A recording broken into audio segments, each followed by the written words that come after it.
Hello guys, இன்னைக்கு loan and நெக்ரோமன்சர் மான்வாவோட episode 20 தான் பார்க்க போகிறோம். ஸோ மறக்காம ஒரே ஒரு லைக்கை போட்டுருங்க. அதே மாதிரி இப்போ தான் நம்ம சேனலுக்கு வரீங்களா, சப்ஸ்கிரைப் பண்ணிக்கோங்க.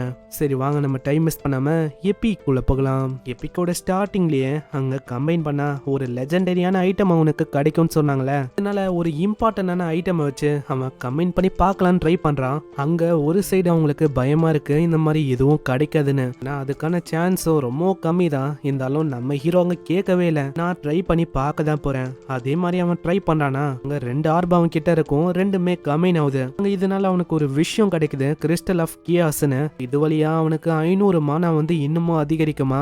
அதே மாதிரி ஆப்போனண்டோட மானாவையும் இது ஒரு அட்டாக்கு குறைக்குமா. ஹீரோக்கு என்ன டவுட்னா, இந்த கியாஸ் இந்த ஸ்கில் இந்த டெவிலோட ஸ்கில்லோட என்ன டிஃப்ரெண்டா இருக்கு. ஏன்னா அதுக்கும் இதே ஸ்கில் தான், இதுக்கும் இதே ஸ்கில் தான். என்ன இது அவ்வளவு சீக்கிரத்துல கிடைக்காதுன்னு போட்டிருக்கு, அவ்வளவுதான். ஆனா ஏதோ ஒண்ணு, இது ரெண்டுமே எனக்கு உதவியா தான் இருக்கும். ஏன்னா போன போட்டியிலையும் இதை வச்சுதான் ஜெயிக்கவும் அவன் செஞ்சிருப்பான். இதுக்கப்புறம் அவங்க ஜீசோவும் அவளோட வெப்பனை வச்சு ஒரு விஷயத்த கம்பைன் ஆக்குறா. அங்க அவளோட ஸ்வாடுக்கு ஒரு புது ஆட்டிபியூட் கிடைக்குது. இந்த வாட்டி நம்ம ஜீசோவால ஒரு அட்டாக் பண்ணும் போதும் அது கூடவே ஃபிளேமும் இருக்குமா. ஆனா நம்ம ஹாங்க்கு அங்க எதுவுமே இருக்காதா. இதனால அவனுக்கு என்ன பண்ணும் தெரியல. ஜீசோவும் சாங்கும் சொல்றாங்க, ஹேய் கவலைப்படாத, பக்கத்துல ஏதாச்சும் ஸ்டோர் இருக்கும், அங்க வேணா நம்ம ஸ்பின் பண்ணி பார்க்கலாம், கண்டிப்பா உனக்கு ஏதாச்சும் கிடைக்கும். ஆனா அங்க போய் பாக்குறாங்களா, அந்த இடத்துல ஆல்ரெடி அடிச்சு நொறுக்கி வச்சிருக்காங்க. அந்த இடமே நாசமா இருக்கு. எனக்கு நீ ஏன்டா இப்படி பண்றீங்க, இது ஒரே ஒரு இடம் தான் இருந்தது, இதையும் எவன் நொறுக்குனா. அதனால ஹாங் ரொம்பவும் கஷ்டப்படுறான். அங்க சைட்ல ஏதோ ஒன்று எழுதி விட்டுருக்காங்க, உங்களை மாதிரி ஹியூமன்ஸ் இந்த லக்கு மேலேயே ரிலே ஆகுறீங்களே, உங்களை மாதிரி ஆளுங்க இறந்து போகணும். ஏன்னா இது ஒரு புது ஏரா, இந்த ஏரால எல்லாமே நியூ ஸ்பீசஸா இருக்கும். நம்ம சாங்க்கு இதுலயே தெரியுது புதுசா இன்னொரு ஸ்பீசஸும் வந்திருக்குன்னு. அவங்க பண்ண அந்த கீரலை வச்சு அவங்களால சொல்ல முடியுது, இதை அவங்களோட நகத்தை வச்சுதான் பண்ணிருக்காங்க. இப்படின்னு இங்க ஒரு புது ஸ்பீசிஸை இவங்க கண்டுபிடிக்கிறாங்க. இந்த சைடு அங்க போற வழியில நம்ம கிம் அவங்க சந்திக்கிறாங்க. எல்லாருமே ஒரு மாதிரி சோர்ந்து போன நிலைமையில இருக்காங்க.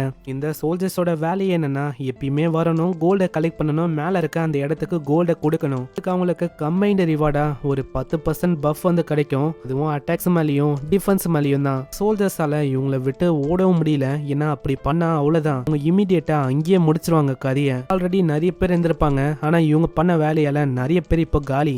வேற வழியில அவங்களோட ஆர்டரை கேட்கற மாதிரி தான் இருக்கு. ஆனா இப்போ மிகப்பெரிய பிரச்சனையா என்ன இருக்குன்னா, இந்த மாதிரி காப்ளின்ஸ் ஆர்க்கு இதெல்லாம் இருக்குல்ல, இதெல்லாம் எங்களை இருந்து வருதுன்னு தெரியல, வந்துகினே இருக்கு. நாங்களும் கொலை பண்றோம், பண்ணிக்கினே தான் இருக்கும், அதுங்களும் வந்துகினே இருக்கு. இதே மாதிரி போச்சுன்னா நம்மளோட கஷ்டம் அங்க தீரவே தீராது போல. ஏன்னா இங்க இருக்கிற ஒரு சோல்ஜர்ஸையும் அவங்க ஒரு ஸ்லேவா தான் பயன்படுத்துறாங்க.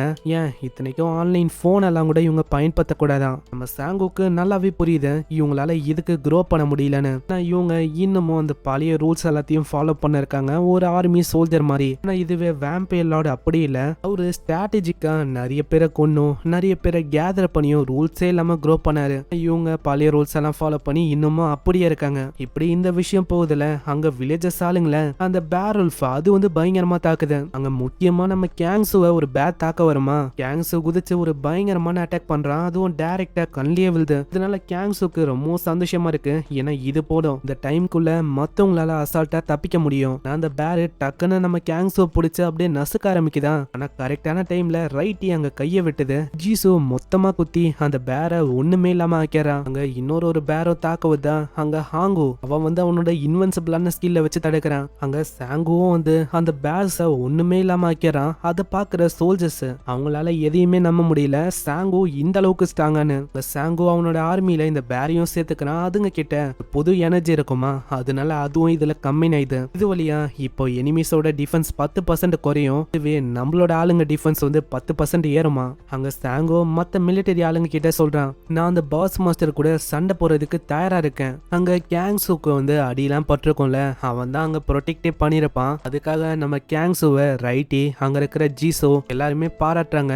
ஏன்னா அவன் இல்லைன்னா அவ்வளவுதான், வில்லேஜோட நிலைமை ரொம்ப மோசமாயிருக்கும். இதுக்கப்புறம் நம்ம கேங் அங்க வராரு. அங்க இருக்கிற நிலைமையெல்லாம் பார்த்துட்டு இந்த மாதிரி அந்த வில்லேஜை பத்தி தப்பா பேசுறாரு. அந்த ஆட்டிடியூடும் சரியா இருக்காதா. இதனால நம்ம சாங்க்கு ரொம்ப கோவம் வருது. சாங்குவும் சொல்றான், என்ன ஆச்சுன்னா, நேத்து நிறைய பேர்ஸால நாங்க அட்டாக் செய்யப்பட்டோம், அதனால்தான் எங்களோட வில்லேஜ் இந்த மாதிரி ஒரு நிலைமைக்கு தள்ளப்பட்டுச்சு. ஓ அப்படியா, எனக்கு அந்த பேரை பத்தி நல்லாவே தெரியும். நானும் இதுக்கு முன்னாடி ஒரு பேரை கொன்னேன், ரொம்ப டஃப்பான பேர் தான்ப்பா. நம்ம கேங் இருக்கான்ல, அவன் கிட்ட ஸ்ட்ரைக்கர் கிளாஸுக்கான 3rd ஸ்டார்ல இருக்க ஒரு ஸ்கில் இருக்கு.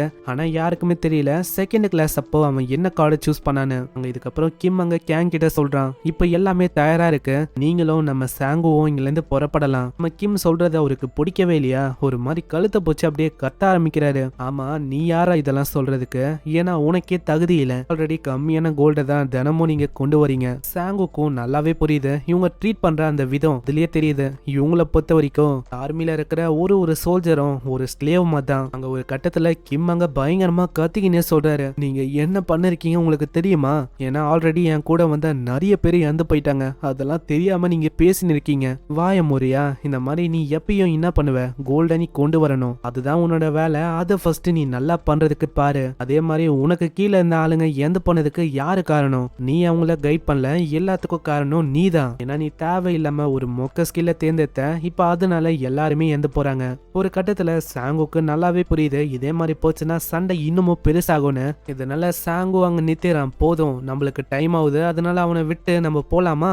அங்க கேங்குக்கும் வேற வழி இல்ல, ஏன்னா இப்போ பாஸ் மாஸ்டர் கூட அவங்க சண்டை போட்டாகணும், அதனால இப்போ எப்படி பார்த்தாலும் ஒரு போய் தான் ஆகணும். ஆனா நம்ம சாங்காலையும் அங்க எதுவுமே பண்ண முடியல, ஏன்னா கிம்மோட நிலைமையும் ஒரு மாதிரி பாவமா தான் இருக்கு.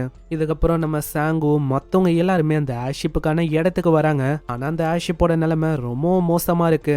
நம்ம கேங்க்கு அந்த மாஸ்டரை பத்தி நல்லாவே தெரியும், இருந்தாலும் அவளைக்கும் நல்ல நல்ல இன்ஃபர்மேஷனை நம்ம சாங்குக்கு அவன் சொல்லல. ஆனா அதுக்கும் நம்ம கவலைப்பட வேணாம், ஏன்னா கிம் ஆல்ரெடி எல்லாத்தையுமே நம்ம சாங்குக்கு இன்ஃபார்ம் பண்ணியாச்சு. அங்க சாங்கு முன்னாடி அந்த மாஸ்டர் வந்து ஜெயிண்டா வருமா, அதை பார்த்து அவன் ரொம்ப ஷாக் ஆகுறான், ஏன்னா அவன் எதிர்பார்த்தது ஏதோ சின்ன மாஸ்டர் தான், ஆனா இது என்னன்னா ரொம்ப பெருசா இருக்கு, எதிர்பார்த்ததை விட பல மடங்கு பெருசா இருக்கு. இந்த பெரிய மாஸ்டர் நம்ம சாங்குவோட பாட்டியை பார்த்தோன்னே அப்படியே ஓடி வருமா, அதனால நம்ம சாங்கு டெத் ரெஸ்பான்ஸ் அதை யூஸ் பண்றான். அங்க ஏகப்பட்ட ஜாம்பி அப்படியே காலை பிடிக்க ஆரம்பிக்குது, ஆனா அது எல்லாத்தையுமே ஈஸியாவே அதால நொறுக்கவும் முடியுது. அங்க இதை பாக்குற கேங் எல்லாம் சொல்றாரு, என்னப்பா அவ்வளவுதானே, எல்லாமே வேஸ்டா போயிடுச்சு, வெயிட் பண்ணுங்க கேங், அங்க இறந்து போன ஜாம்பிய அப்படியே அவன் வெடிக்க வைக்கிறானா, அதனால அந்த பெரிய மாஸ்டரோட நிலைமையும் கொஞ்சம் மோசமாகுது. அதோட கை கால்லாம் உடஞ்சிருக்குமா, அந்த பெரிய மாஸ்டரும் டக்கு டக்குன்னு ரீஜெனரேட் பண்ண ஆரம்பிக்குது. இது கிட்ட அந்த அளவுக்கு ஸ்பெஷலான எபிலிட்டி இருக்கிற மாதிரியும் தெரியல, ஏன்னா இதுக்கு முன்னாடி சண்டை போட்ட அந்த மாஸ்டர்ஸ் அதுங்க கிட்ட எல்லாம் பயங்கரமான எபிலிட்டி இருந்திருக்கும்,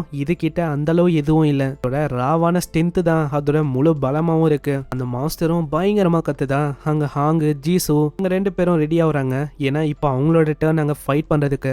இதுக்கப்புறம் அந்த மிலிட்டரி ஆளுங்களுக்கு யங் டங் போ அவனை பத்தின இன்ஃபர்மேஷன் வந்து அவன் சின்ன சின்ன குரூப் எல்லாத்தையுமே நல்லாவே அப்சர்வ் பண்றான். இது வழியா சின்ன சின்ன குரூப் எல்லாமே அவங்கள நம்ப ஆரம்பிக்குது. சரி ஏதோ ஒண்ணு, நீ பப்ளிக் ஃபாரம்ல என்ன பண்ணு, எல்லாருக்கும் காமா இருக்கிற மாதிரி மெசேஜ போட்டு விடு. ஒரு சைடு பார்க்குக்கு இதெல்லாம் சரியா படல, ஏன்னா அவரை பொறுத்த வரைக்கும் இந்த கேமையும் இந்த கேமோட ரூல்ஸையும் ஒரு நம்புறத விரும்பல, அது ஆபத்தா கூட அமையலாம் அப்படின்னு யோசிக்கிறாரு. அதே மாதிரி நம்ம ஹீரோ இருக்கான்ல, அவனை கொலை பண்றதுக்கும் பிளான் போட்டிருக்காரு. என்னன்னா அந்த பெரிய பாஸ் மாஸ்டரை ஒன்ஸ் அவன் கொன்னக்கப்புறம் நம்ம கேங்கு அவன் டைரக்டா தாவான், அதுக்கப்புறம் என்ன சாங்கு அங்கேயே காலி. அதுக்கப்புறம் நான் ஆர்டர் கொடுப்பேன், நம்மளோட ஆளுங்க போய் நம்ம சாங்கு கிட்ட ஐட்டம்ஸ் கோல்டு இந்த மாதிரி சாங்கு கிட்ட இருக்கிற வேல்யூபிளான ஐட்டம்ஸ் அது எல்லாத்தையுமே கொண்டு வருவாங்க. அப்படி இவரு சொல்றாருல, ஆனா அந்த கமாண்டரு அவருக்கு இது சரியா பண்ணல, இவரு பண்றது தப்புன்னு அவருக்கே நல்லாவே புரியுது. சோ பார்க்கலாம் என்ன ஆகுதுன்னு. நம்ம சாங்குவை முதுகுலயே குத்தலான்னு பாக்குறாங்க, என்ன ஆக போதும் மறக்காம ஒரே ஒரு லைக்க போட்டு. அதே மாதிரி அந்த பெரிய மாஸ்டரை கொன்னாங்களா இல்லையா, அந்த லிச்சு அது கிட்ட எப்படி சண்டை போக போதோ அது எல்லாமே கூடிய சீக்கிரத்துல வரும். நான் உங்களை நெக்ஸ்ட் எபிசோட்ல சந்திக்கிறேன். தேங்க்யூ ஃபார் வாட்சிங். சைனரா.